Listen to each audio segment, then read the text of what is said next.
Hello and welcome to TutorTube. This video is going to cover second derivative test applications to concavity and local extrema. The second derivative test can be used to determine the concavity of a function and if a certain stationary point in a function is a local extremum. By conducting the second derivative test, three properties of a function can be obtained: the local maximum, the local minimum, and the inflection points. Before beginning the second derivative test, you must know and understand how to find the first derivative of a function and what the first derivative test is. If you would like to see a review of the first derivative test or practice derivative rules, please click on the link at the bottom of the screen to watch a video on it. The second derivative of a function is obtained the same way the first derivative is obtained, using basic derivative rules covered in Calculus 1. For example, let's find the second derivative of the following function f of x equals 5x squared plus 3x plus 4. From our knowledge of basic derivative rules, we would just simply use the power rule. We should also automatically note that the first derivative of this function is f prime of x equals 10x plus 3. Now we would apply the same derivative rules and techniques to equation 1 to find the second derivative of the function, which is f double prime of x equals 10. This is how you would find the second derivative of a function. Let's try a function with a bit more complex parts.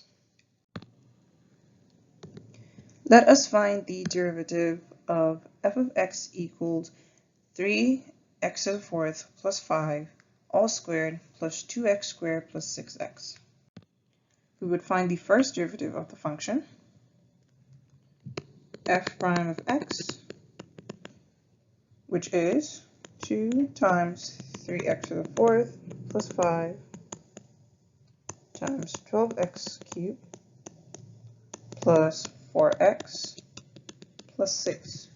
If you would notice, we have applied the chain rule in this first part, and we would do so again to find the second derivative. F double prime of x will be equal to 2 times 12x cubed times 12x cubed. Now obtain these by applying the product rule, plus 36x squared times 3x to the fourth plus 5 all plus 4. And if we simplify this entire thing, we would end up having 2 times 152x to the sixth plus 180x squared plus 4. And that would further simplify to f double prime of x equals 304x to the sixth plus 360x squared plus 4. And that is our second derivative. We would use this knowledge to find the second derivative of other functions as well when carrying out concavity and extrema tests. First, we will start with the concavity test. Concavity can be defined as the rate at which a function's derivative changes. This is usually referred to as concave up, opening upward as a normal U, or concave down, opening downward like an upside down U. The concavity theorem states that if f double prime is greater than 0 on n, then f is concave up on that open interval n. If f double prime is less than 0 on n, then f is concave down on that open interval n. However, if there is any point C on the interval where f double prime changes its sign from positive to negative or vice versa, then that point C is an inflection point of f. Let's try an example to get you familiar with this. Let us determine the concavity and find the inflection points of f of x equals 3x to the fourth minus 4x cubed minus 6x squared plus 12x plus 1. First, we begin by finding the first derivative of the function f prime of x, which is 12x cubed minus 12x squared minus 12x plus 12. Next, we find the second derivative, f double prime of x, which is 36x squared minus 24x minus 12. Now we can find the inflection points using the second derivative, and this is done by setting f double prime of x equal to 0 and solving for all x values. So we have 0 equals 36x squared minus 24x minus 12. We can factor out a 12 to make calculations easier. We would have 3x squared minus 2x minus 12. By factorizing, we have 0 equals 12 times 3x minus 1 times x minus 1. Now we have that our x values are negative 1/3 and positive 1. So these would be the values that we would use to check for the concavity of the function using the second derivative test. Now we can check the concavity of the function, and we can do this by checking for sign changes in f double prime at different points. Each change in sign determines the behavior of the original function f. For each point, we can make reference to the theorem 4.6, which states that if f double prime is greater than 0, then f is concave up. However, if f double prime is less than 0, f is concave down. We can create a little table that would contain our data for us to compare and determine the concavity. We would have negative 1/3 as the first inflection point and positive 1 as the second. And we would have f double prime on this end and f of x on this end. Now I would choose negative 1, 0, and positive 3 as my different points on which I would check for concavity. However, you can choose any point which lies between the intervals. By plugging in these points, we find that f double prime at x is 48, f double prime at 0 is negative 12, and f double prime at 3 is equal to 240. Hence, this means that at negative 1, f of x is concave up, at 0, f of x is concave down, and at 3, f of x is concave up. We can now see that on the interval negative infinity to negative 1/3, and on the interval positive 1 to positive infinity, the graph is concave up, and on the interval negative 1/3 to positive 1, the graph is concave down. Hence, it would look like this.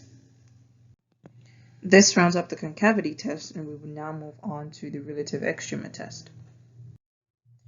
Now, the second derivative test, as mentioned before, is also used to identify local maxima and minima of a function. Assuming we have a function and the graph of that function looks like this. After finding the second derivative f double prime, the next step would be to confirm that f double prime is continuous on an open interval where f prime of c is equal to 0. The following can then be observed. If f double prime of c is greater than 0, f has a local minimum at c. This would be a point where the graph is concave up. If f double prime of c has a value that is less than 0, then f has a local maximum at c. However, if f double prime of c is equal to 0, the test can be ruled as inconclusive, meaning it either has a local minimum, a local maximum, or neither. Let's try some examples. Let us use the second derivative test to find the local extrema of f of x equals 3x to the fourth minus 4x cubed minus 6x squared plus 12x plus 1 on the interval -2 and +2. First, we find the first derivative of the function, which is f prime of x equals 12x cubed minus 12x squared minus 12x plus 12. After finding the first derivative of the function, we have to find the critical points using the first derivative. We can do this by setting f prime of x, which is the first derivative, equal to 0. Then we solve for all x values. So 0 equals 12x cubed minus 12x squared minus 12x plus 12. We can move this entire part of the function to the other side of the equality sign,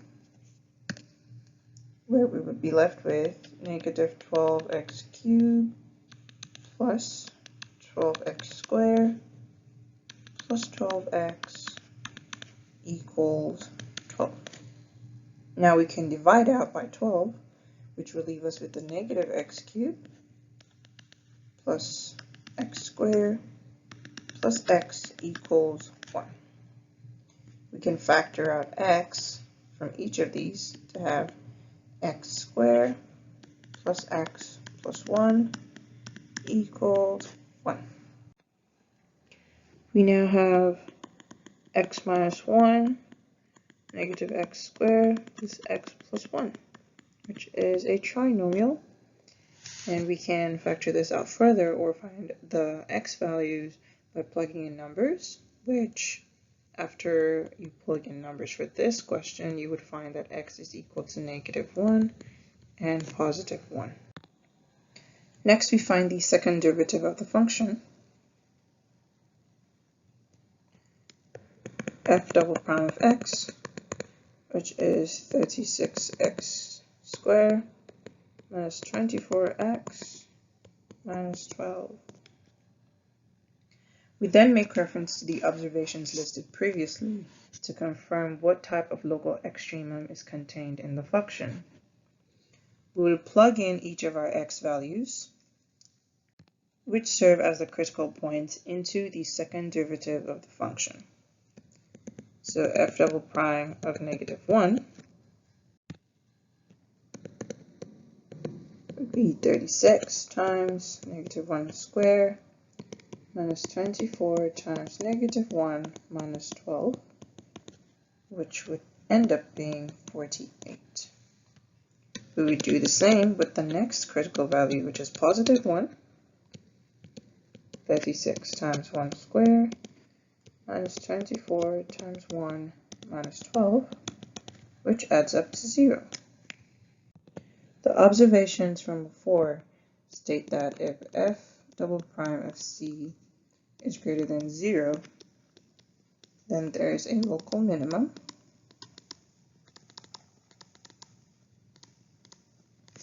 While if f double prime of c is less than 0, there is a local maximum.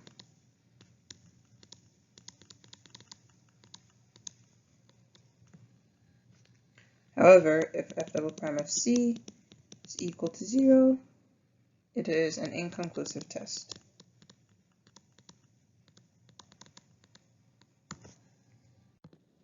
Therefore, the test of f double prime of -1 shows that there is a local minimum at -1, and the test of f double prime of +1 shows that it is inconclusive at that point. So checking back, if we graph this function, we would see that it looks like this. So we can see from this graph over here, our f of x, that at -1 we have a local minimum. However, at +1, it is indeterminate. So the function doesn't have a local maximum or minimum at that point. Alright, this rounds up our video. Don't forget to visit our YouTube channel for more videos or visit our website to explore and use more of the UNT Learning Center's resources.